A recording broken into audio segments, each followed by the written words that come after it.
প্রিয় দর্শক, স্বৈরাচারের আমলে সেই রাষ্ট্রপতি মোহাম্মদ শাহাবুদ্দিন চুপ্পু এখনো ক্ষমতায় বসে আছে, রাষ্ট্রপতির পদে আছে। অবশেষে তার অবসান ঘটতে যাচ্ছে, কেননা নতুন সরকার গঠন হয়েছে। তারেক রহমানের দল এককভাবে তারা সরকার গঠন করতে যাচ্ছে। এখন রাষ্ট্রপতিকে সরাতেই হবে। এবার রাষ্ট্রপতিকে সরানোর জন্য ব্যাপক প্ল্যান করছে বিএনপি।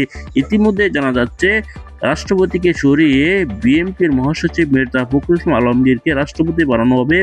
অন্যদিকে বলা হচ্ছে এমনিতেই তো তিনি সংসদ সদস্য বিজয় হয়েছেন, এখন অন্য কাউকে রাষ্ট্রপতি বানাবে বিএনপি। ইতিমধ্যেই নাম উঠে এসেছে ডক্টর মোহাম্মদ ইউনূসের। এই বিষয়টি নিয়ে কিন্তু আলোচনা করা হবে বিরোধী দলের নেতা ডক্টর শফিকুর রহমানের সাথে, এমনকি নাহিদ ইসলামের সাথেও এই বিষয়ে আলোচনা করা হবে কাকে বানানো যায় রাষ্ট্রপতি।